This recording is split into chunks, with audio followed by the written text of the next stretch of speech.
Salut l'équipe, nous sommes samedi et hier, nous avons vécu les deux demi-finales de l'Eurobasket. On connaît donc la grande finale, ce sera la Turquie face à l'Allemagne. Nous sommes toujours dans les très beaux studios de la FIBA ici à Riga et nous sommes 4 aujourd'hui. Et oui, j'ai fait malheureusement une petite défection après 24 heures d'une dureté terrible. J'étais un petit peu malade, mais je suis de retour pour vous jouer un mauvais tour. Et aujourd'hui donc, Thomas, Stephen et Erwan sont en mode consultant pour nous régaler. Comment ça va Thomas? On va faire comme toujours, tu sais, tu connais comment ça va ce petit voyage? Ça va en pleine forme, je suis prêt pour cette longue journée qui nous attend, un peu de paddle aussi aujourd'hui, peut-être qu'on va en parler un petit peu, mais on va voir avec l'expert, Stéphane Brun. Salut Thomas, très content de te retrouver, tu as fait un peu comme Yanis au premier tour, il y a 2 matchs que tu as loupés pour mieux te reposer et être en forme, on l'a vu hier, tu étais en pleine forme Yanis. Ça va mon grand Erwan? Ouais, ça va très bien, j'ai toujours rêvé qu'on ait une émission club de lecture et j'ai l'impression que le personnage principal dans le 2e chapitre, quand il vient... Ouais mais c'est un drôle de mec ce Alba Michel.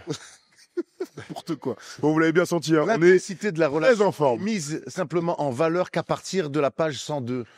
Très bien. Vous savez, alors il y a des jours où on a envie de parler de basket et il y en a d'autres où on a envie de déconner. Et là, j'ai l'impression qu'on est clairement dans la deuxième solution. Alors, je propose et paddle, parce que j'ai envie de travailler ma bandera. Voilà, vous le sentez, cette petite énergie un petit peu rigolote. Comme les Grecs hier, ils n'ont pas envie de jouer au basket. Absolument. Alors, je vous propose de décomposer tout ça en plusieurs parties. On va parler des demi-finales, puis ensuite on va faire un jeu, action ou vérité. Ensuite, on parlera de la finale et on finira sur les petits pronos et sur du paddle tout à l'heure parce qu'il y a une revanche à prendre. Les deux Thomas vont affronter les Stephen et Erwan en duo pour essayer de prendre notre revanche de la dernière fois, même si on a été plutôt honorable, on peut quand même le dire. Vous avez fait un premier set correct. Après, 4 quand même. Attends, il y avait 4-6-3, 6-4-6-3. voilà. Pas... Après, je jouais avec la main faible sur le premier set. Après, j'ai rejoué main droite. Pourquoi tu trouves qu'il y a vraiment un écart de niveau entre toi et moi?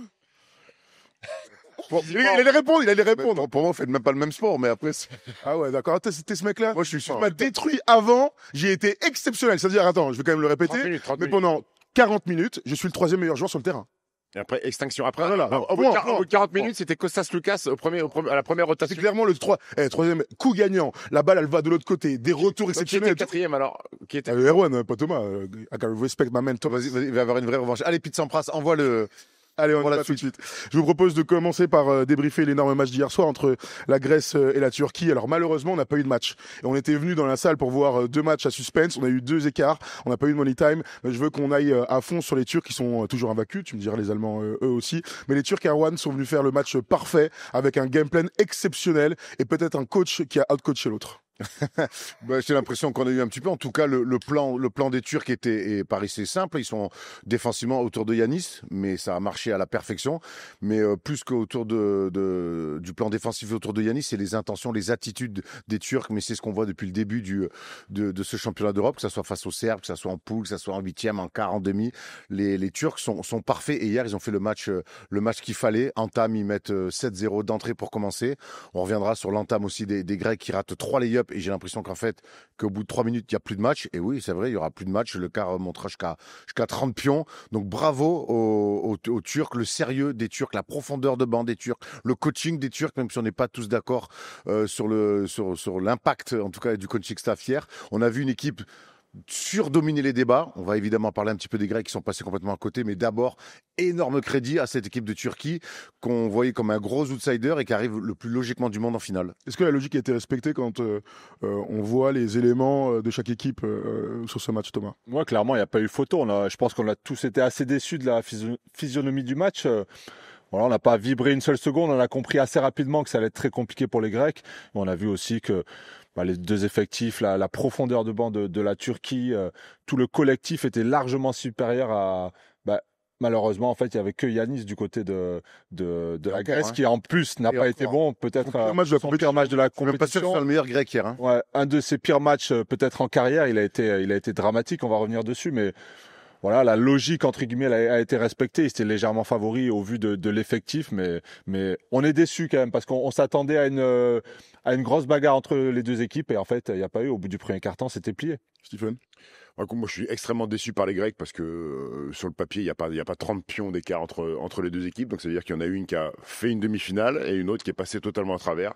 Les Grecs et ce qui me choque le plus, c'est que ce sont peut-être des mecs qui ont le plus d'expérience en cumulé sur les 2 équipes, Kostas Lucas et Papa Nicolaou, qui ont l'habitude de jouer. On avait vanté leur expérience, leur appréhension de ce genre d'événement. Kostas Lucas, il a respiré avec une paille les 5 premières minutes. Sur le banc, il a mis 20 minutes avant de pouvoir respirer correctement. Alors, je ne sais pas si vous l'avez vu à la télé, mais nous, dans la salle, on a été interloqué par ce moment où il sort. Il est dans un état en hyperventilation, le mec. Et ils subissent la pression de ce Hazer qui, bon, est un peu le facteur X avec Osmani. Mais il était prévenu, mais sur la globalité du tournoi. Enfin, que Kostas Loukas, il a quand même joué contre 300 mecs du niveau de Seamus Hazer dans sa carrière, quand même. Il a pas envie d'écouter les blagues, apparemment. Je ne m'explique pas pourquoi il n'arrivait pas à passer le milieu de terrain, pas annoncer un système. Non, mais je te rejoins sur les arrières grecs hier qui ont été de manière assez surprenante complètement éteints par la pression d'Hazer qui est habité sur cet Euro. On sait que c'est un bon joueur, c'est une belle rotation d'Euroleague avec le Fener, c'est un joueur qui connaît le haut niveau. Faut pas déconner quand même. Alors vraiment sur cet Euro, il met des pressions défensives incroyables, mais que ça soit Sloukas et Toliopoulos face à leur coach Toliopoulos, à son futur coach Opana, ils sont pas marqués des points les tontons. Ils ont pas vu le jour de la rencontre à mettre des ballons aux touches. À la fin, ils ont même dû faire une première passe dès leur moitié de terrain pour aller récupérer la balle ensuite sur un main à main, tellement qu'ils n'arrivaient pas à passer la ligne. Et puis derrière, tu mets jamais rien en place. Alors on sait que les Grecs jouent un petit peu sur du jeu libre, des principes assez larges, mais même là, il faut quand même quelques tontons pour mettre un peu la balle là où il faut. Ils n'ont rien mis en place pendant 40 minutes. Et c'est Moussa Hazer, je sais pas si vous êtes d'accord avec moi, il me fait penser à Avramovic lors de la Coupe du Monde à Manille pour les Serbes. Ouais, c'est vrai. Parce que ta tête défensive qui est ultra agressive, ultra intense, qui change complètement et dérègle complètement l'équipe adverse. Là où je rejoins complètement, c'est que tous les arrières hier se sont fait bouffer en fait. Sauf Tyler Dorsey. Tyler Dorsey a été adroit, voilà. Mais sinon, personne n'a réussi à installer le jeu grec hier. Tyler Dorsey, il est adroit, il leur permet de se maintenir un petit peu à ce niveau-là de la mer, mais en fait, sur la rencontre, sur les 40 minutes, il pèse pas assez. Mais vraiment, j'aimerais qu'on vienne sur le début de match et on se fait la réflexion avec Steph et Thomas Larouki, c'est que Yanis rate un lay-up, Yanis rate un dunk.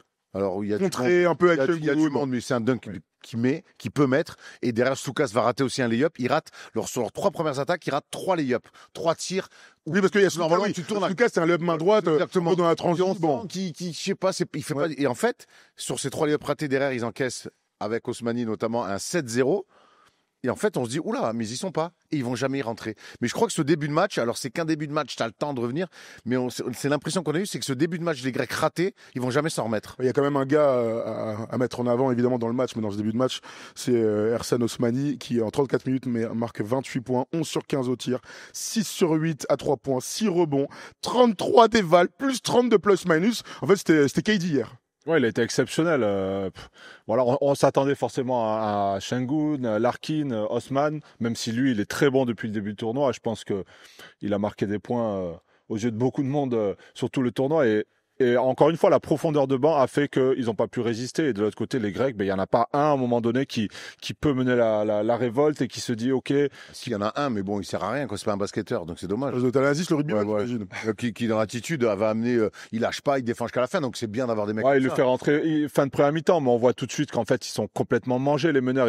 Ils ont du mal à annoncer des systèmes, ils ont du mal à prendre des pics. Yanis de l'autre côté, le plan il est simple, aller le trapper et laisser les autres pour avoir des shoots, briller. Et ça marche d'entrée de jeu. Yanis qui est un peu il sait pas trop quoi faire parce qu'il est tellement bien défendu, il est obligé de faire confiance à ses coéquipiers et ça marche pas du tout et c'est décevant parce que on pensait qu'ils allaient pouvoir un peu résister et c'est des joueurs qui sont, je dis à Stephen Sloukas, en fait il peut plus jouer à ce niveau-là quoi, il est comme ça depuis un an. Au niveau de l'intensité, en tout cas. Voilà, au niveau de l'intensité, il a des bons passages, mais on sent que physiquement, lui qui était vraiment un chien avant, qui pouvait jouer pendant 35 minutes, presser tout terrain, mettait beaucoup d'énergie là, j'ai l'impression qu'il a... Il joue beaucoup plus de minutes qu'en club au Pana. Ils ont 14 meneurs, donc il joue avec parcimonie. Là, il a énormément de responsabilités sur le poste de meneur de jeu. Il est cramé, mais... Et toute la création pour lui, d'ailleurs, c'est le seul. Mais ce Osmani là, alors il sort pas de nulle part. Il est starter toute la saison avec la Delou. Donc après, on n'a pas beaucoup parlé parce qu'on le découvre au plus haut niveau, mais en Euroleague, il est quand même plutôt consistant et il démarre toutes les rencontres. Je pense que c'est lui qui nique la rencontre, Osmani. C'est-à-dire que dans le plan de Spanoulis, avec Mitoglou qui se recoltine encore Alperen Şengün, et Şengün touche quasiment pas un ballon sur le début de match parce qu'on n'arrive pas à le trouver, et que Yanis est déjà prêt pour venir aider dans la raquette et que Osmani se retrouve tout seul, je pense qu'il baisse tout le plan de jeu de Spanoulis en prenant 4 tirs à 3 points. Ça nique tout en fait et il est mort. Et c'est lui qui fait la bascule. 28 pions sur un mec qui est un très bon joueur d'Euroleague, mais qui n'est pas prévu pour mettre 28 pions sur une demi-finale d'Eurobasket. Racontons un truc. Je pense que c'est lui qui fait la bascule complète. Racontons un truc, parce que vous savez, on fait le jeu des pronos tous ensemble et on se tire bien la bourre avec ça. Et sur ces demi-finales, on avait chacun le droit de choisir un joueur et de parier sur son score. Moi, j'avais par exemple Sluka sur ce match à 11 points. Bon, il met 15, j'étais pas si loin. Erwan avait choisi Osmani. Bon choix. Tu avais choisi combien pour lui? 8 points pour Osmani, parce que c'est un joueur autour de Sengun qui joue bien sans balle. Il est passé à... Quand il a mis le premier 3 points, il était comme ça. Allez, mon gars, encore 5. Deuxième 3 poins. Là, ça va vite quand même. On est déjà à 6. Après troisième, 9, 10, 28. Bon, bah, c'était. C'est-à-dire qu'au bout de 4 minutes, il avait déjà dépassé le score d'Erwan. C'est un exceptionnel moment. Ça ne peut arriver qu'à un seul mec sur terre, et c'est évidemment Erwan Abotret. Je vais revenir sur Osmani pour, il y a une chose aussi, évidemment, qui met dedans. Il fait le match de sa vie offensivement. C'est lui qui start sur Yanis en défense. Et, il est grand, il a des bras immenses. Il a réussi vraiment à contrarier Yanis Antetokounmpo, comme peu de gens ont réussi à le faire sur le début de ce tournoi. Erwan, arrête-toi là, je te pose la question. Mettre aussi du crédit là-dessus. On s'arrête sur la défense sur Yanis.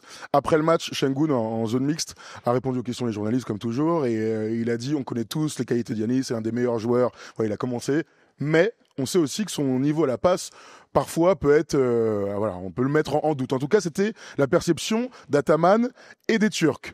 On met Osmani sur lui et Sengun qui est clairement dans la raquette et qui attend pour aller au contre. On l'a déjà vu en NBA sur Jokic, on a vu, ça existe. Ça a parfaitement fonctionné pour le coup pendant tout le match. Ben, après le jeu statique aussi. Après, le jeu de post-up c'est bien. On s'en plaint souvent en équipe de France de pas mettre la balle assez à l'intérieur. Après on sait que quand tu mets la balle à l'intérieur, il faut amener beaucoup de mouvements parce qu'on a ça logiquement, naturellement, et vous êtes les mieux placés que nous pour en parler. Ça amène une forme une attaque statique un petit peu quand on met systématiquement la balle à l'intérieur. J'ai trouvé que ça a quand même manqué beaucoup de mouvements autour de Yanis, beaucoup de manque de spacing, d'adresse évidemment. Après sur le côté Yanis mauvais passeur.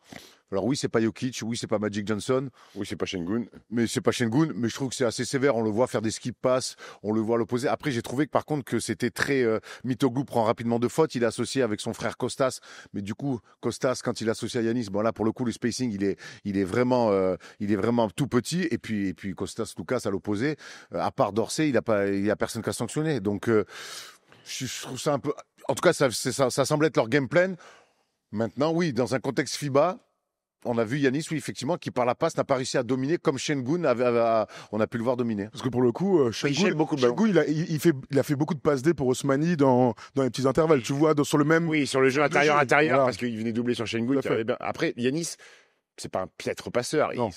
Mais le problème, c'est qu'il gèle beaucoup le ballon avant de trouver la passe. Ce qui fait que c'est pas sur des skip passes automatiques un peu volleyés où là, il y a des décalages avec la défense. Ça veut dire que quand il a le ballon dans la main, d'abord, il regarde. Donc, c'est-à-dire que la défense est en place. Et faire un skip à l'opposé, il est capable de le faire. Sauf que la défense, aujourd'hui, les close-out et tout ça, les mecs sont, le temps que la balle est en l'air, on t'apprend à venir. Donc, il n'y a pas vraiment de décalage et de passe D, en fait, sur C'est pas un mauvais passeur, mais le problème, c'est que c'est fait avec le ballon qu'il a eu dans les mains que 5 à 6 secondes. Ouais, la différence, comme tu dis, c'est arrêté, mais la différence avec Sengun, c'est que il va provoquer l'aide. Il va dans cette trappe, Sengun. Il sait qu'elle va arriver, il y va. Donc là, il y a l'aide qui arrive. Et là, tu as l'avantage. T'es en 5 contre 4, entre guillemets. Mais là tu as une solution. Tandis que Yanis, il voit l'aide, donc il joue pas. Mais finalement, c'est statique, il se passe rien autour. Et c'est là qu'on est un peu aussi déçu des options de Spanoulis, qui propose pas spécialement de jeu sans ballon, un écran dans le dos, un peu de mouvement autour. C'était très, très statique. Après Mitoglou, il a 2 tirs ouverts à 3 points. S'il aimait, ça peut changer le game. Bien sûr. Après, quand tu va les détruire sur de l'adresse externe. Après, alors, c'est archi intéressant tactiquement. Hier, moi, j'ai trouvé encore une fois Spanoulis complètement dépassé tactiquement et surtout ne pas réussir à réajuster et à tenter des choses sur ce qu'il avait en tête. Oui, Osmani, on a compris, il fait 4 sur 4 à 3 points. Tu sais qu'il est capable de faire. Adapte, fais quelque chose, je sais pas. C'est-à-dire quoi, adapte? Parce que sur les pics, il y a une réalité, c'est que Sengun et Yanis sont trop forts aujourd'hui pour les laisser dans le 1 contre 1, quelle que soit la position. Donc il y a toujours un mec en aide. Donc ça veut dire que dans un jeu très simple, où même si c'est statique, si ton poste 4 qui est à l'opposé se déplace bien, alors que pour aller dans le Durkin spot et bien finir près du cercle ou tirer à 3 points, si le gars est intelligent et efficace, en fait tu pourras jamais rien faire. Donc ça veut dire quoi s'ajuster, tu vois? Et c'est le cas d'Osmani. Et c'est pas du tout le cas de Mitoglou. Parce que hier Osmani il met à 3 points, mais autour de Sengun, c'est vraiment le joueur parfait. C'est-à-dire que Sengun, quand il prend le haut, il va faire la ligne de fond. Ouais. Quand Şengün fait le bas, il va se présenter. Mitoglou, par exemple, est toujours à 3 points et Costas est toujours à 2 points. Ils ont ces relations, c'est ces super passes qu'il fait Şengün, dont on parle, mais pour le coup, Mitoglou, il a pas ça. Il est au large ou il est nulle part. Donc, mais pour moi, il y a eu des situations beaucoup trop tôt sur des pics où Osmani fait pic, roll et il est grand ouvert. Rajoute une rotation, oblige une passe et fais-toi punir par un autre mec. Je trouve que, encore une fois, tu vois, hier, tu dis un truc tellement vrai, Tom, je trouve, parce qu'à un moment donné, Costas, il est dans l'espace avec son frère, il attrape, il fait fin de passe, il joue, il va marquer, et Spanulis, il est pas content, il dit, rajoute une passe. Et en fait, il est dans un film, un basket ultra léché et tout, et même quand ces mecs marquent, alors que c'est dur et que t'as la tête sous l'eau, il dit, mais non, il y a peut-être une extra passe pour le panier, le tir parfait. Il est dans un, et on l'a vu un peu avec Monaco aussi, il est dans un film pépère. Avant de parler des coachs, pas d'accord. Dernier mot avant de parler du coach, et tu seras le premier à parler. Le dernier truc que je voulais dire sur Yanis, excuse-moi Stephen, le dernier truc que je voulais dire, moi ce qui m'a déçu de Yanis, c'est qu'il est allé se confronter près du cercle plutôt que de se rassurer avec les tirs à mi-distance. Il a pris 3 tirs à mi-distance, il en met 2. Et dans l'évolution de Yanis depuis des années, on souhaite tous qu'à un moment donné, il domine les matchs très difficiles comme ça par le tir. On l'a vu en quart de finale, il est capable de le faire et à marquer, à sanctionner. Là, aujourd'hui, il voit qu'il y a 2 gars, il doit prendre des petits tirs parce qu'on lui donne des tirs et il doit marquer ces tirs-là pour donner ensuite, en fait, la défense, obliger la défense à faire des choses. Il peut pas faire tout un match là-dessus. Il l'a fait un peu sur les matchs d'avant. Il le fait en deuxième mi-temps quand il voit qu'il n'y a plus de solution. Mais au-delà de ça, il faut quand même qu'on parle un peu de sa défense. Lui qui est censé être un défenseur du monde.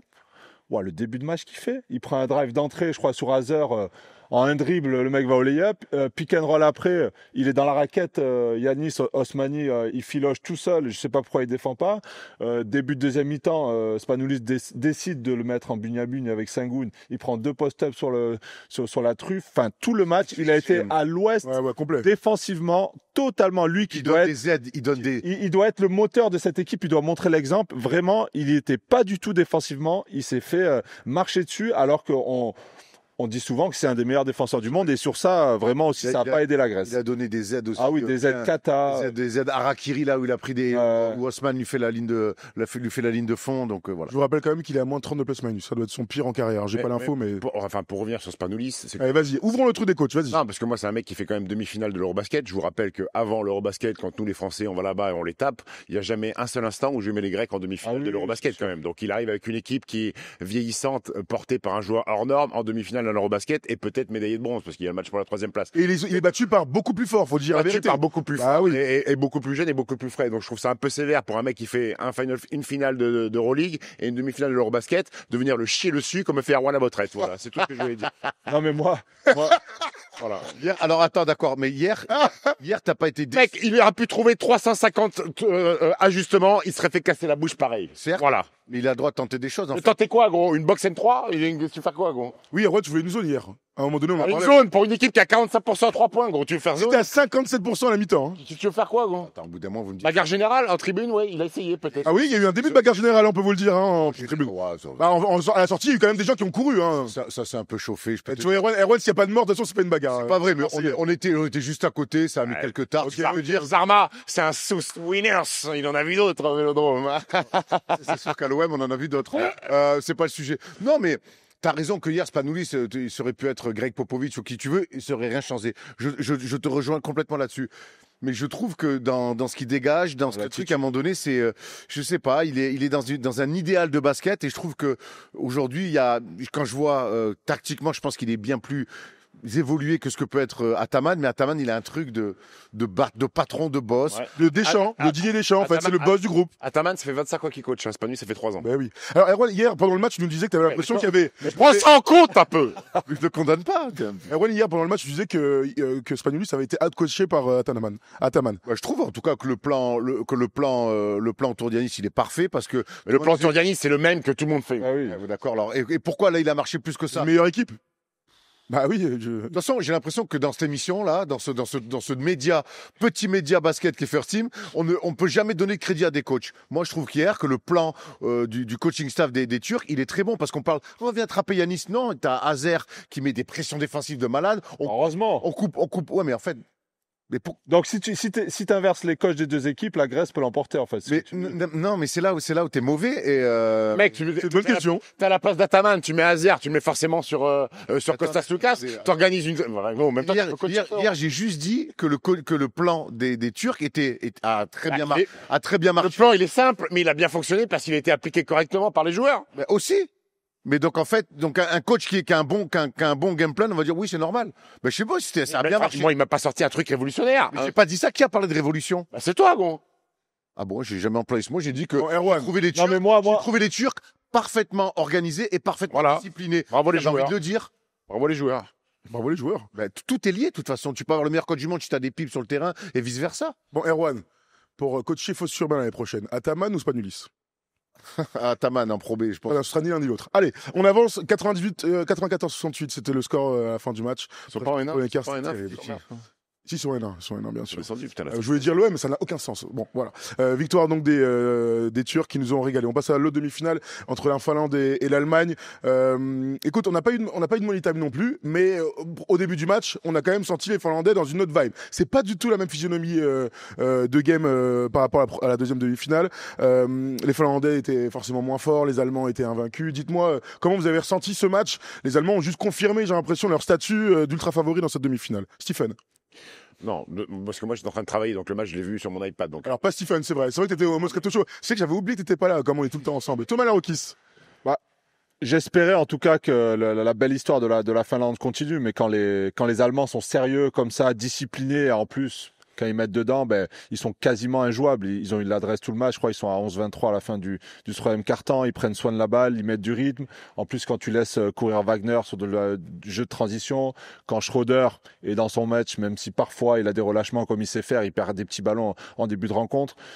Voilà, de l'autre côté, il n'y a pas eu l'étincelle qu'a eu la Finlande contre la Serbie, contre la Géorgie. Ils ont manqué d'adresse, ils ont manqué un peu de rythme. Il m'a l'air un peu fatigué. Et voilà, la marche était peut-être un peu trop haute pour la Finlande, et j'ai trouvé Markkanen assez décevant aussi. La marche était clairement trop haute. Après, c'est le match d'après, c'est une demi-finale où tu commences à te dire peut-être qu'on peut gagner, et en fait tu es un peu ramené à la réalité. Mais moi j'ai trouvé les Finlandais mine de rien fidèles à ce qu'ils ont montré tout l'Euro, de l'enthousiasme, de la course, aller de l'avant. Hier ils sont juste battus par bien plus fort qu'eux. Mais encore une fois, je trouve que jusqu'au bout, c'est coaché. Markkanen est encore une fois plutôt bien défendu. Zach Bonga fait du bon boulot, mais c'est une équipe, en tout cas, même dans la défaite, qui est kiffante à avoir joué, quoi. Voilà, toujours cette envie de relancer. Après, ils vont dans un match d'attaque, parce que de toute façon, c'est leur jeu, voilà, leur jeu, bien sûr. Et jouer les Allemands sur un match d'attaque, là, encore une fois, déjà que intrinsèquement, les Allemands sont plus forts, mais sur ce type de jeu-là, là, ils peuvent pas taper les Allemands. 98-86, c'était le score final. Ils se font mal sur la première mi-temps avec trop de balles perdues, et ça permet à cette équipe d'Allemagne qui, d'ailleurs, n'avait pas pu courir contre les Slovènes, et c'est pour ça que ça avait été très compliqué. Ça donne du jeu. Je crois que sur les 15 premières minutes, il y a 14 points inscrits sur les balles perdues sur contre-attaque pour les Allemands. Et dont Franz Wagner qui est exceptionnel. C'est un jeu trop risqué quand vous jouez l'Allemagne. Les Finlandais m'ont régalé, mais je pense qu'ils auraient pu être meilleurs que ça. Je pense qu'ils n'ont pas fait le match qu'il fallait pour une demi-finale d'Eurobasket pour éventuellement inquiéter les Allemands. Alors parce qu'il y a aussi un déficit athlétique sur les postes extérieurs. Sassou Saline qui souffre à ce niveau-là quand il n'est pas grand ouvert, quand il met pas dedans, il est en souffrance. Mais les Finlandais. Quel type de match t'aurais aimé de leur part du coup, Steph? Déjà prendre un peu soin du ballon, c'est-à-dire que tu peux jouer ta philosophie de prendre des tirs en première tentation en 3 points, mais tu peux pas te donner des ballons aux Allemands. Tu vois, si tu perds 4 ballons en première mi-temps, peut-être que c'est pas la même chose que oui, ça 22 ballons perdus. Que Franz Wagner, il a pas de course, il a pas de lancer franc, il provoque pas des fautes. Tu vois, c'est un match différent. 22 ballons perdus sur une demi-finale dans l'Eurobasket. Mais ils ont absolument pas le meneur de jeu pour prendre la balle et tout ça. Faut dire la vérité. Maxouni et Little, ils ont souffert. Ah ouais. Ça a rarement vu ça. Ah oui. Après, sauf une fois contre les Allemands en poule, ils avaient pris 30. C'est quand même une équipe, on le redit, ils avaient pris 30 en poule. Hier, la demi-finale, ils n'existent pas vraiment non plus. Ils sont dominés de la tête et des épaules. Il y a un moment donné, ils reviennent à 71, 77. Il y a un vrai moment où on se dit peut-être qu'ils peuvent le faire.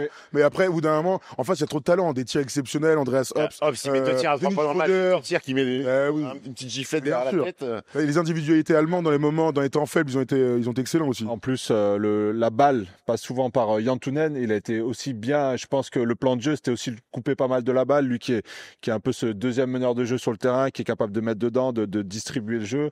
Il était très bon au début et après il s'est fait éteindre. Après, il s'est fait éteindre et assez déçu de Markkanen dans l'ensemble. Je suis toujours assez surpris à le gabarit qu'il aille pas un peu plus au post-up. Il est très fort en plus sur les shoots comme ça, un peu à reculons, après un petit coup d'épaule. Je l'ai trouvé très très au large, beaucoup de systèmes pour remonter au large, surtout avec un profil comme Bonga. C'est ce qu'il a. C'est ce qu'il fait depuis le début du tournoi, mais on voit le faire avec la Finlande depuis. Après, il va très vite sur les démarrages. Oui, bien sûr. C'est un 3 dans l'âme en fait. C'est un 3 dans l'âme. Il y a quand même des bons shooters autour. Tu peux le faire poster. Si ça vient trapper, il a des solutions, mais après, voilà, au bout d'un moment, s'ils n'arrivent pas à emballer un peu le match avec de l'adresse à 3 points, avec un peu de folie, c'est compliqué pour Je donne les stats de Lauri Markkanen pour aller dans ton sens. 27 minutes, 16 points, à 6 sur 17, 2 sur 9 à 3 points, 8 rebonds. Il a moins 24 de plus-minus. C'est évidemment le pire dans tout ça. Je vous donne quelques stats quand même. Donc, Yann Tunnel, tu t'en parlais tout à l'heure, il a 12 points et 6 rebonds. Sassou Saline, il a 0 punto. C'est incroyable. Hein. Des grands shoots ouverts. Terrible. Miro Little, il est à 5 points, 5 passes, 3 rebonds. Je préfère Thomas Larokis qui a été très bon. Et c'est pour ça que je vais là-dessus. Attends, il y a 2 joueurs que je veux citer. Olivier Nkamwa, 25 minutes, 21 points, 8 rebonds. Alors sachez que moi je ne le connaissais pas, il joue à Varese en Italie. C'est le grand Tismé numéro 13, là, poste 4, qui a une confiance, liberté dans le jeu, qui nous a bluffé, parce que je le connaissais pas. Le gars, il rentre, il prend tous les tirs. Il a été excellent. C'est l'un des seuls qui a surnagé par son physique, son adresse. Il m'a bluffé, en fait. Déjà, c'est le seul qui, physiquement, peut lutter avec Markkanen, évidemment. Yann Tunen aussi peut le faire aussi, mais Yann Tunen, c'est plus au sol. Mais, c'est Murinen, quand même. Dans un truc, mais lui, sur le côté, bagarre, duel, c'est le seul qui peut matcher avec les Allemands. Et ça s'est vu. Après, t'as raison. Après, c'est le seul dans cette équipe-là. Et heureusement, d'ailleurs, mais il en faut aussi dans ce jeu léché où on se passe la balle. Lui, au bout d'un moment, c'est, gros, donne-moi la balle. Boum, moi, par mon talent, je vais décanter des choses. Et je trouve que ça matche bien avec la discipline, le joli collectif. Quand on a un ou deux comme ça va. Et quand t'as ce mec-là qui sort du truc en disant, bon, ben là, on est bien défendu. Moi, je vais aller provoquer des choses sur du jeu rapide et même sur demi-terrain, que ça soit par du post-up, par du tir à 3 points. Beau joueur complet, joueur que j'aurais rêvé d'être. Non, mais c'est vrai. Je veux qu'on parle vite fait de Mika Murinen parce que c'est la belle histoire de cet Eurobasket. Moi, c'est mon gars déjà. Mais il faut dire un truc, c'est qu'il est très connu aux États-Unis déjà. Alors, il est annoncé numéro 2 en 2027. Alors, certes, parfois numéro 15, j'ai vu un peu plus bas aussi, mais certains le mettent numéro 2. Top 15, quoi. Il a 18 ans, il vient d'avoir 18 ans. Il a encore une année de high school. Il aura une année de fac et après, il sera à la draft NBA 2027. Il a déjà dit qu'il ne retournerait pas en Europe. Ça, il est passé par l'Espagne aussi avant de partir aux États-Unis. Il a crevé. J'étais en vacances. Il a crevé l'écran avec des images exceptionnelles de dunk. Allez où par arrière. Allez où par arrière. On peut dire certains trucs déjà. Il a une gueule. Il a un côté athlétique assez exceptionnel. Il a déjà un tir en place. Attitude. Il a attitude. Par contre, en termes de QI basket, il a vraiment 18 ans et il joue vraiment à School States. Surtout en défense. Ouais. Défensivement, c'est vraiment un trou noir pour l'instant. Mais après, 18 ans, il joue en high school, il se retrouve. Je sais pas si on a déjà vu ça. Et il se retrouve à avoir un rôle. Il se retrouve qui fait un euro. Un mec de 18 piges qui joue en high school, il se retrouve à avoir un rôle dans une équipe qui fait un dernier carré d'un euro. Hier, il met 12 points, il met des claquettes, il parle avec Tillmans, qui est un gentil garçon, heureusement, qui lui dit, allez, vas-y, va par ailleurs, moi j'en ai rien à foutre. Attention à son futur, parce que je pense que son attitude, son comportement, un peu le Slim Jesus, comme il l'appelle. Surnom, quoi. C'est une star. Attention, il a dit une star du rock'n'roll. Ouais. Il a 18 ans. Oui, je sais. Il a 18 ans et il a parfois quelques attitudes comme ça, 18 balais. Donc imagine à 24, quand il va prendre 15 millions par an. C'est une star du rock'n'roll. Là, aujourd'hui, le seul truc, on l'a vu, qui peut le stopper, savoir s'il est câblé là-haut, parce qu'on le voit vite dans des trash talk avec des darons qui ont 35, 36 ans. Dès qu'ils rentrent, il va leur parler dans la tête. Défensivement, il en a rien à foutre. Par contre, il veut juste mettre des comptes. Une feinte de sourcil, il saute à chaque fois. Vous l'avez vu, il saute il va changer les ampoules à 6 mètres de hauteur. Par contre, il a mis des énormes contres. Après, physiquement, on a rarement vu. Il est propre sur le tir, mec. Les tirs ouverts, c'est filoche. Ah ouais. Très belle gestuelle et un physique comme ça. Je sais pas si on l'a déjà vu. Fin athlétique. Et je disais à Thomas, le jus qu'il a déjà, la taille, l'envergure, sachant qu'il va encore grandir un petit peu, s'améliorer aussi physiquement. Attention, ça va être... Moi, ce que je disais à Erwan hier aussi, c'est je suis quand même bluffé par le basket finlandais qui produisent 2 avions de chasse comme lui et Lauri Markkanen. Hein. Incroyable. Un mec de 2m15 avec ce côté athlétique, c'est quand même ultra rare. Hier, je le vois jouer, il est sur un parquet d'une demi-finale d'1 euro, il a 18 ans. Ça en bat les steaks. Il y a rien de choquant, au contraire, c'est même un joueur qui, tu le remarques, je me dis, mais il fait quoi la saison en high school? Il doit détruire des mecs, il doit détruire des... Tu te rends compte? Je me suis fait cette réflexion, je me suis dit, mais celui joue en high school, donc. Quelle heure tu l'as fait cette réflexion? Je pense vers le 3e quart-temps, il restait 7-24. D'accord, merci. C'était quoi? C'était la première demi-finale, donc il devait être 18h30. Voilà. Moi, je pensais pas du tout. Je l'avais découvert genre en octobre sur les réseaux. En scrollant, je vois ce mec mettre des énormes... Entre deux vidéos de Petros, il y a Borien qui est apparu. Quelque chose, quoi, les tapas à San Sébastien. je vois un grand blond comme ça. Je vois un grand blond mettre des énormes tomards et je savais pas du tout qu'il jouait avec la Finlande, quoi. Quand je l'ai vu à cet Euro, j'étais surpris. Et puis bon, mais il reste dans le corner. Écoute, il a une attitude, il a une gueule, on dirait un méchant. Il a une tête à être un méchant dans James Bond.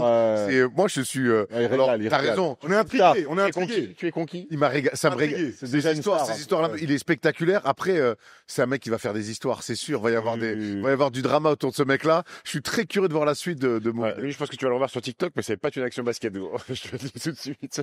Bon, allez, Il a un énorme tatouage déjà sur le bras. On clôture ce match, victoire 98-86. Je vous donne vite fait à la volée les stats des Allemands. 22 points pour Franz Wagner, 26 points pour Dennis Schröder, qui a encore été excellent avec 12 passes D. C'était quand même des matchs. Il n'avait pas été excellent en quart. Alors, Il sera jamais 2 fois dessus. Qu'est-ce qu'il est fort, Dennis Schröder. Fantastique. Hier, on a vu Schröder et Slukas dans la même journée. Faut se mouiller la nuque.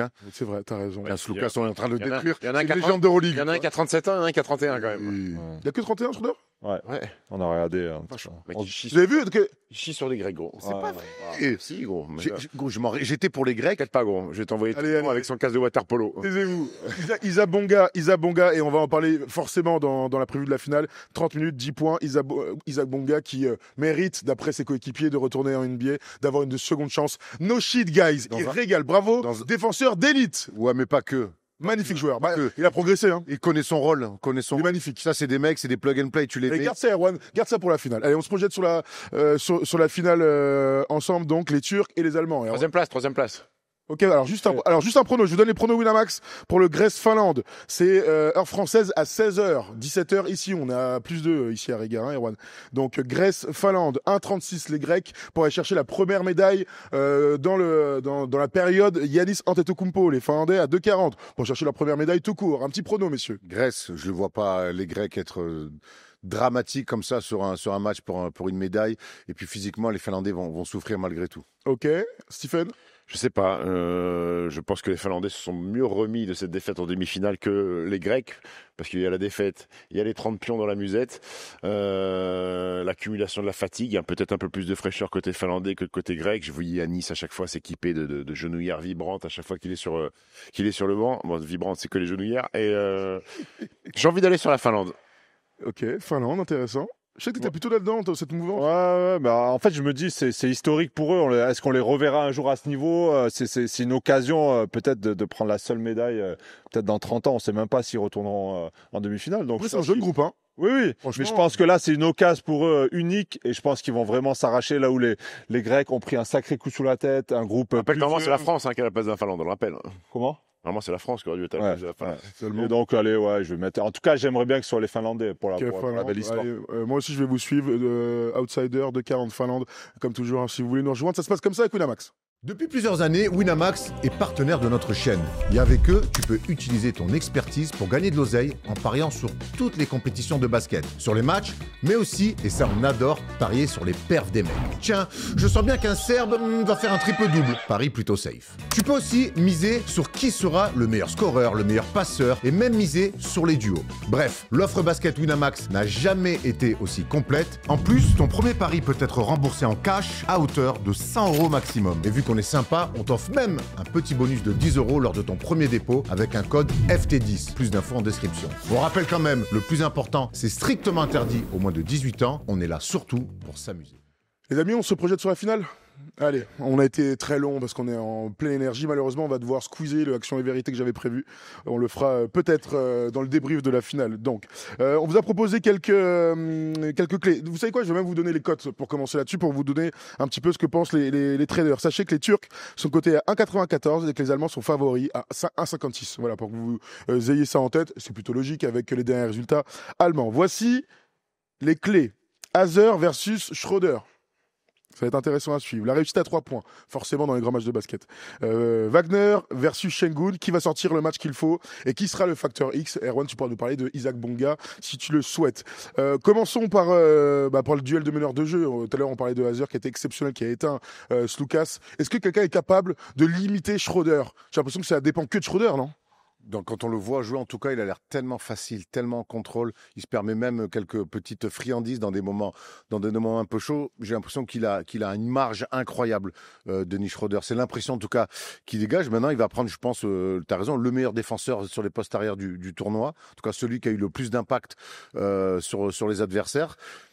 Mais j'ai l'impression que Dennis Schröder est dans une dimension autre qui va faire que tu peux aujourd'hui, je vois pas un mec capable vraiment de l'éteindre, sauf si lui veut la jouer trop facile. Le seul truc pour les Turcs qui peut être intéressant, c'est de le pousser à la faute. Donc c'est de lui mettre cette intensité défensive. Et si lui veut la jouer un peu trop facile, comme il est capable de faire, là il peut se mettre en difficulté. Mais s'il est concentré et en mode finale d'un Euro, comme on l'avait vu en finale d'une Coupe du Monde, bon. Ça va dépendre aussi de l'adresse de Dennis Schröder. S'il est à droit comme il l'a été en demi-finale, c'est devient plus compliqué pour Hazer et les Turcs parce qu'on sait que sa percussion, il va forcément l'avoir. Je pense qu'il faut faire défendre Dennis Schröder aussi. Et en face, il y a Shane Larkin qui va peut-être causer des soucis parce que Dennis Schröder, il va être à la fois là impliqué en attaque, il va falloir être impliqué en défense parce que Shane Larkin, on parle de Şengün, on a parlé d'Osmani, mais le Shane Larkin sur cet Eurobasket globalement, depuis 8 matchs puis qu'ils sont invaincus. Et d'une sobriété assez incroyable. Hein. Il est tout là-haut. Ah oui. Propreté en termes de en termes d'organisation de jeu. Donc Schröder il va être impliqué des deux côtés du terrain, avoir sa capacité à gérer tout ça.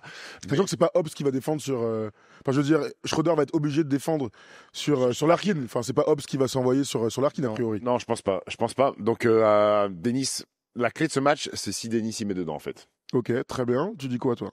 Ouais, forcément, l'adresse extérieure de Dennis. J'ai l'impression qu'il aime bien mettre des museaux. En plus, j'ai l'impression qu'on le laisse un peu trop être ouvert, ça l'embête un petit peu. Il aime bien quand il y a un petit viseur devant lui. Après, là où il est très fort, Dennis Schröder, c'est que il sait provoquer des fautes. Il est très malin. Parfois, il en fait un peu trop. Dennis la malice. Ouais, et ça peut aussi faire tourner une rencontre si tu provoques rapidement des fautes sur Hazer ou sur Larkin. Ça peut aussi changer la donne parce que là, pour le coup, il faudra un peu reculer. Et il est tellement fort en drive, il est tellement dur à contenir. Il va chercher un peu dans les jambes que ça peut être la clé aussi pour les Turcs, pas faire des fautes trop rapidement sur lui. Il faudrait évidemment l'empêcher d'aller dans la raquette, c'est bête à dire, mais c'est l'enjeu principal. Je vous donne les stats. Les Turcs ont un bon plan avec Ergin Ataman. Je vous donne les stats. Je donne les stats de Dennis Schröder sur le tournoi. Il est en 28 minutes à 20,9 points. Il n'est jamais descendu à moins de 16 sur tous les matchs du tournoi. Il est à 6,6 passes et ce qui est intéressant, c'est son adresse à 3 points. Il est à 32% à 3 points, 2,4 sur 7,3 tentatives à 3 points. Il est à 3 balles perdues, mais il a du déchet là-dessus. On le sait. Je voulais qu'on s'arrête aussi sur un dernier truc. Je sais pas si je sais que vous l'avez vu passer, mais certains se posent la question en cas de victoire de l'Allemagne, et si Dennis Schröder était MVP, et ça va se battre avec Franz Wagner, il aurait une place directe au Hall of Fame FIBA. J'ai l'impression qu'il n'a pas besoin de gagner Hall of Fame. FIBA, il a déjà. J'ai l'impression, oui, FIBA. Moi, j'ai l'impression qu'il est déjà Hall of Fame FIBA quand il arrive. Oui. Rassurez-moi. Non, parce que la question a l'air de se poser sur les réseaux. Moi, j'avais compris Hall of Fame NBA, moi. Ouais, moi aussi, ouais. C'est pas ça que j'avais compris. J'avais pas compris le Hall of Fame FIBA. Hall of Fame tout court, non? Hall of Fame. Ah, c'est Hall of Fame. Oui, je crois que c'est Hall of Fame. Ah oui, FIBA quand même. Attends, il est champion. Moi, je suis d'accord, c'est pour ça. Moi, c'est Hall of Fame FIBA. Vous pensez NBA? FIBA, il n'y a pas de question, en fait. Même s'il perd demain. Tu me rassures. Ah, c'est Hall of Fame FIBA, NBA, pardon. Tu crois? Moi, j'ai compris comme ça, moi aussi. Arwan, c'est pas de quoi on parle, mais moi, je pense que c'est Hall of Fame. Si, NBA, il n'y a rien à y faire au Hall of Fame. Ah oui, merci, je suis d'accord. Voilà, donc, mais bon, il y a un Hall of Fame, c'est FIBA, il n'y a pas de débat. Très bien. Oui, mais ça dépend pas de demain, en fait. Il est déjà Hall of Fame. On est d'accord. On est tout à fait d'accord. Après, c'est juste peut-être le mettre dans la hiérarchie. Après, quand on aime bien faire des classements. Ça va être très cool très cool à classer. Hein. C'est plus son classement dans les meilleurs meneurs, enfin les meilleurs joueurs de l'histoire. Autre chose, quoi. C'est clair, on est d'accord. S'il gagne demain, est-ce qu'il est devant Tony Parker? Bah oui. Champion du monde, MVP de la Coupe du Monde, s'il est champion d'Europe, ouais, il est, ouais, sans aucun doute. Hein. Allez, ils n'ont pas de médaille olympique tous les deux. Ils n'ont pas peur des mots. 2028, ouais. No offense, Tipeee. Elle finit 4e par contre. Pardon? Elle finit 4e, moi. Je n'ai pas de finale. Parce qu'on n'a jamais fait la France, il me semble. Ah non, sous Tipeee, c'est sûr.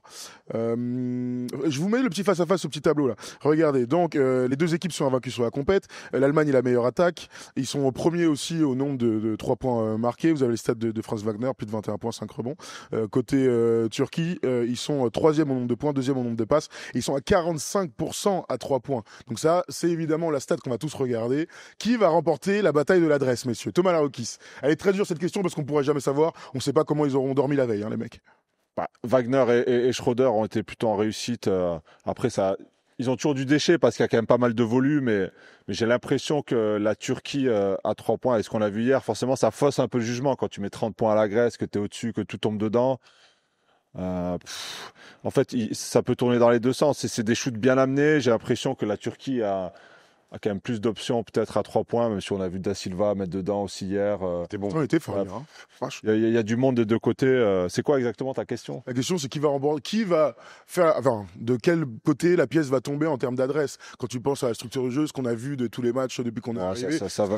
Non, mais est-ce qu'on est capable de donner un avantage? Non, parce qu'on voit deux équipes en phase qui sont plutôt à droite et qu'aujourd'hui, une finale, ça reste un environnement particulier.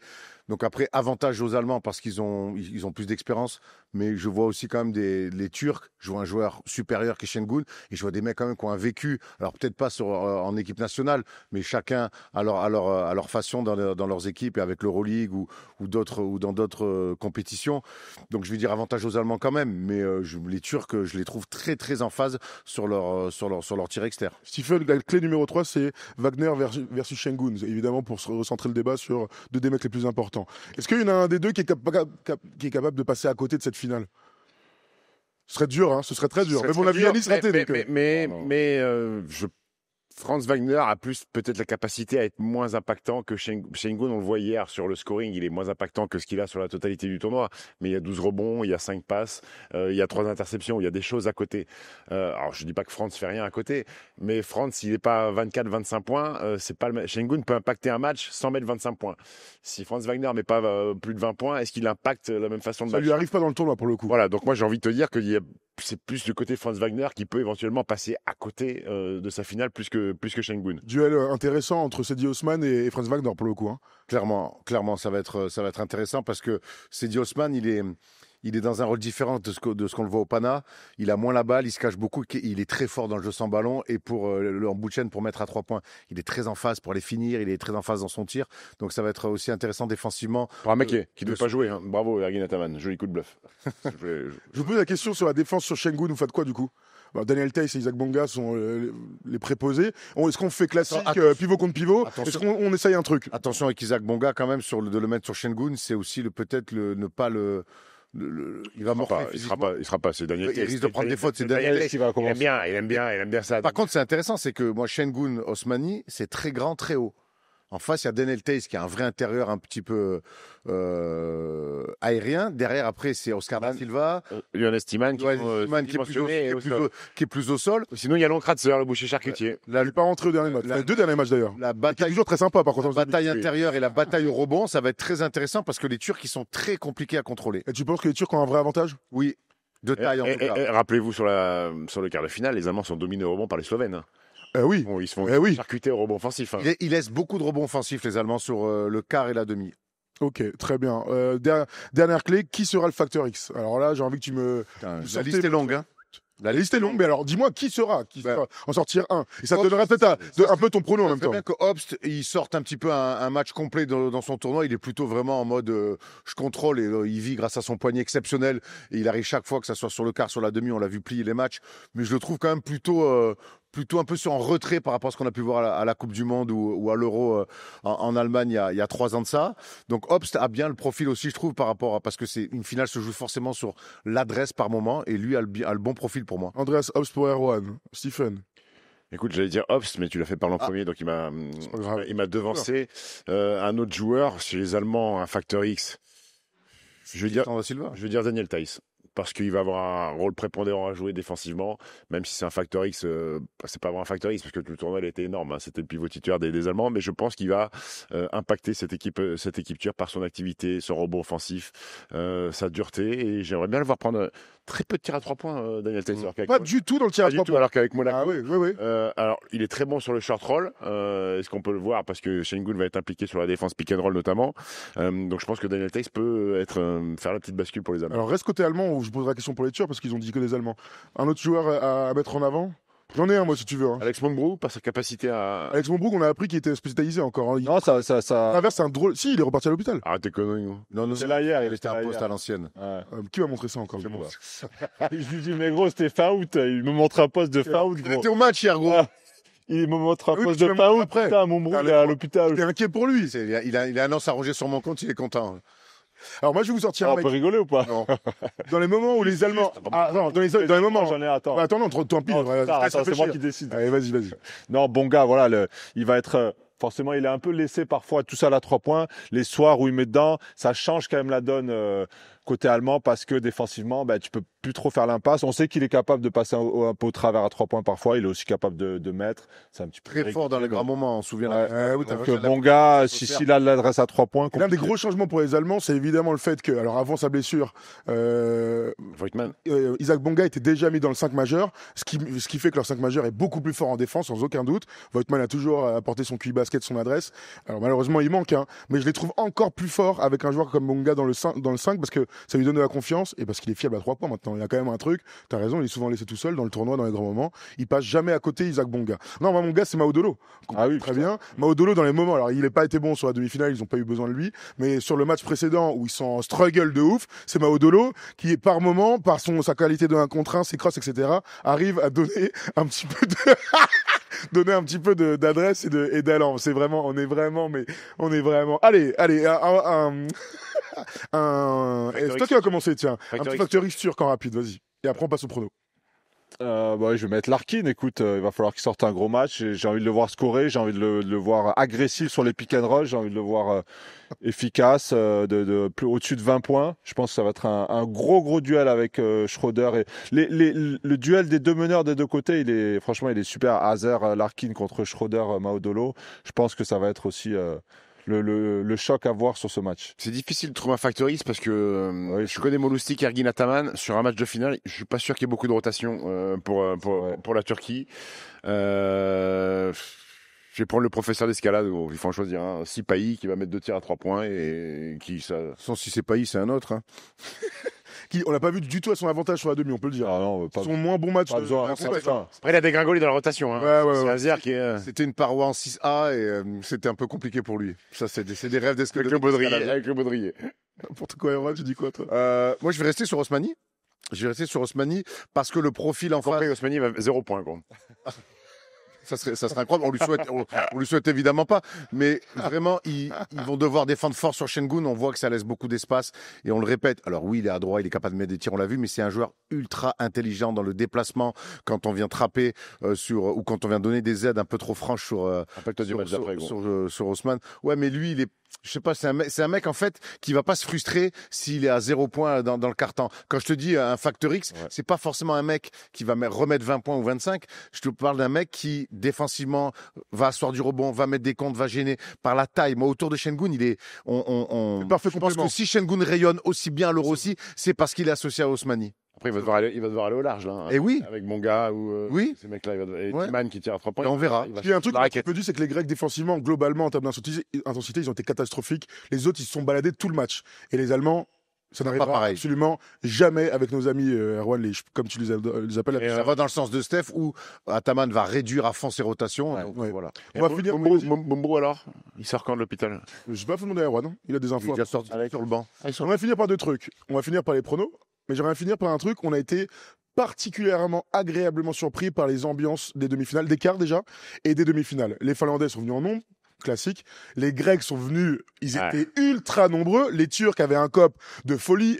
Ça sera encore pire, dimanche par contre. A priori, ce sera une bête d'ambiance parce qu'on était inquiets après les 8e. On se disait putain, les Allemands, c'est pas terrible. Les Allemands, les Allemands, ils sont pas venus en nombre. Mais bon, globalement, l'atmosphère pour les demi-finales est exceptionnelle. On a adoré la célébration. Autant les Allemands, ils sont restés. Le job is finished. Ils étaient très concentrés. Les Turcs, mec, est tellement content. Turcoglou. J'ai eu des frissons carrément. Heureux. C'est les bons moments qu'on vit là. Tout le monde vient voir Turcoglou, qui est président de la fédération turque, qui lui a été un des grands médaillés, des derniers médaillés avec les Turcs quand c'était à domicile.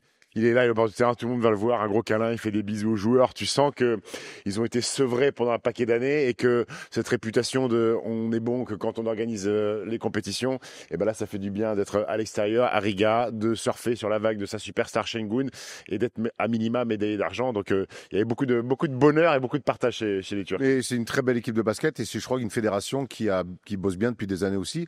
Et tu as raison, ils ont mangé leur pain noir. On se souvient de la Coupe du Monde 2010 où ils avaient été fantastiques. Ça fait 15 ans qu'ils sont pas allés en finale. Ouais, mais donc il y a eu des moments un peu compliqués, il y a eu un creux générationnel, mais je trouve que il y a un mec qui est sorti, qui est Şengün, je trouve qu'ils construisent bien autour. C'est comme des équipes qui font jouer des joueurs locaux en Euroleague, autour du Fener, autour de Efes. Un peu, il y a des mecs qui ont des rôles. Je te dis pas que il y a des mecs qui jouent. C'est quoi le problème? Pas beaucoup de joueurs. Azer, Osmani joue. Azer, il joue en Euroleague. Va regarder le nombre de minutes. Mais il est dans l'équipe, il est là, quoi. Il y a Osman, et il y a Osmani, et il y a Shane Larkin qui est américain et qui ont filé un passeport. Sinon, va regarder, Kenan Sipahi, va regarder ses minutes. Bon. Tu verras qu'en Euroleague, alors en championnat turc, il joue. En Euroleague, regarde. Alors, ok, donc je vais rectifier. Merci, Steph. Non, mais je dis merci, il n'y a rien d'ironique. C'est vraiment l'histoire de nos vies. Là, ce qui se passe, c'est tout le temps. Non, mais je te dis qu'il y a toujours rectifier un truc. Il y a quand même des Turcs. Tu as compris ce que tu voulais dire? Il y a quand même des Turcs qui sont au contact de clubs qui jouent le très haut niveau en Europe aussi, voilà. Ça, c'est mieux, je préfère. Donc je pense que j'ai l'impression que en tout cas les Turcs, c'est une fédé qui a bien bossé. C'est une équipe, quand tu vois le basket turc, a toujours eu des joueurs et des générations top qui étaient dans le creux. Ils ont dû changer leur manière de penser et j'ai l'impression que Turcoglou amène quand même une certaine crédibilité et une manière de travailler et une vision autour de cette fédération. C'est important pour la Turquie, après avoir battu les Grecs, de taper les Allemands parce que dans le combat des kebabs, c'est maintenant que ça se joue. C'est ça ton derby? Pardon? Tu préfères un Berliner ou un... Je suis friand de tout, frère. Quand c'est bon, c'est bon. Que ce soit à Berlin, à Istanbul ou à Athènes, quoi qu'il arrive. Sauce blanche. Ah non, moi c'est samouraï mayo en France en tout cas. Dès que je voyage sauce blanche, petite harissa, ça marche. Voilà. Et toi? C'est à tomate oignon, bien sûr. Ketchup mayo. Ouais. Et toi? Sauce champignon, moi. Ah, tu dis. Non, Steph. N'importe quoi. Il suffit de te récurer les yeux, gros. Oh là là, allez, merci. Et on rappelle quand même pour le dernier truc, c'est que les Allemands et les Turcs, c'est un combat fraternel, la finale. Il y a 4 millions de Turcs en Allemagne. Ils ont des liens énormes. Ça va être, on imagine, là-bas en Allemagne, une célébration d'un côté ou de l'autre. J'espère qu'il n'y aura pas de heurt, parce qu'on imagine un France-Algérie en finale de l'Euro. Tu dis n'importe quoi. Ce serait une catastrophe. Bref, en finale de l'Euro. Des enjeux. Voilà, j'ai mal à le visionner. En finale de l'Euro, quand même. Là, ils sont pas intégrés. Non, parce que à l'Eurobasket, je vois des pays, je sais pas pourquoi ils sont dedans. Mais bon, bref, c'est un autre débat que je n'ouvrirai pas aujourd'hui. C'est l'heure des pronos, messieurs. Erwan Abotret. Très compliqué. Ok. Thomas Larokis. Attends. Très compliqué aussi. Alors, Très compliqué, virgule. Stephen. Ah, ok. Faut rendre l'antenne dans 2 minutes ou? Tout à fait. On est pris par le La bandère. Je vais dire l'Allemagne a l'expérience dans un match exceptionnel. Ah, j'espère. Money time. Pitié, un money time. Ah ouais. Money time L'Allemagne a l'expérience pour Erwan. Je vais aller sur l'Allemagne 94-90, une finale légendaire qu'on regardera sur YouTube comme on fait actuellement en regardant des vieux matchs à l'appartement. Tout à fait. Donne un score du coup, parce qu'il a donné un score, il nous a eu. 96-94. C'est exactement le même score. Très bien. À Non, toi, pas du tout. 94-90, j'ai dit moi. Oui, bah, c'est exactement le même score, quoi. Il est pas du tout. Bref, allez, vas-y. Et mon vieil. Et mon vieil. Bravo à l'OM d'ailleurs hier. Hein. 4-0, exceptionnel. Ouais. Attention à l'OM en Champions League. Il y a, sur ce que j'ai vu hier face à Lorient, il y a de quoi faire un dernier gros. carré. Attention. Gros, la double peine, c'est pas fini ça, frère. C'est n'importe quoi l'arbitrage en France. Bref, vas-y. Ouais, l'Allemagne a l'expérience, voilà. Écoute, Un c'est un énorme match. Un score, on va une intuition. 85-83. Ok, Jérémy, tu dis quoi, toi? 83, 80 pour? Ah ouais. Toi, tu vas dire la Turquie, toi. J'ai l'impression qu'il va falloir que j'aille sur mes galets Turquia. Hein. Turquia. Turquia. Ah, Turquie, ma bad. Il y a tout qui est, quoi. Turquie. Je dis 87, 81 pour les Turcs. et ça va être un bête de match. Voilà. J'espère, ça sera un- Allez, rendez-vous. Les horaires, c'est donc 16h et 20h heure française. C'est évidemment sur Beansport. Et je crois que la finale est diffusée sur TMC avec Nico et Grégoire Margoton aux commentaires. Donc voilà, vous savez où suivre, bien sûr. Les matchs. Et si vous avez regardé Euro. et si vous avez regardé Mass Singer hier, il y avait Boris Dio qui était dans le Gladiateur, qui était déguisé sous le Gladiateur, Babac. Non, mais pour de vrai ou? Oui, pas de vrai. Il a été démasqué? Ah merde, ah non, je crois pas, gros. Putain, j'ai balancé, gros. Merde. Et il y avait Vincent Moscato qui était dans le plancton, mais lui. Non, attends, tu rigoles ou pas? Parce que le but, c'est de surtout pas le dire. Ah bah ouais, bah écoute. Tu vas me encore crois, une sauce. Bon, allez, voilà. On va ranger nos affaires avec nos amis, ça. Catastrophique. Allez, on vous souhaite à tous un bon week-end. On est samedi aujourd'hui, donc on va aller un peu riding in Riga. Et puis, Padel pour la bandeja. on va au padel et on vous donnera le résultat, bien sûr. Jérém a filmé plein de trucs. Il y aura un super vlog avec des images inédites. Bref, on vous donne rendez-vous aussi, je sais pas quand, pour le débrief de la finale. On n'a pas décidé si on le faisait ou pas, parce qu'on a un avion quand même à prendre à 7h lundi matin. Donc ça va pas être simple. Si le match est nul, pas sûr qu'on le fasse. Non, mais Merci, monsieur. allez débriefer à Influx quand vous arrivez de l'aéroport. J'ai un mariage à l'arrivée. Moi, je peux te dire, faut que j'aille chez le coiffeur. Il est hors de question que j'aille débriefer un match. Bref. Mariage de quoi? C'est ma cousine. Allez, Est-ce que tu vas... Allez, on Allez, rends l'antenne, tu vas rends l'antenne. Allez, merci à tous. Pauline Bondavon. Merci à toutes. Merci à la FIBA, bête d'endroit. Tu parlais de Boris Dio, magnifique maillot de la Coupe du Monde, tout à fait, 2014 en Espagne. Ça, c'est On vous embrasse. fort, oui. Salut à tous, ciao.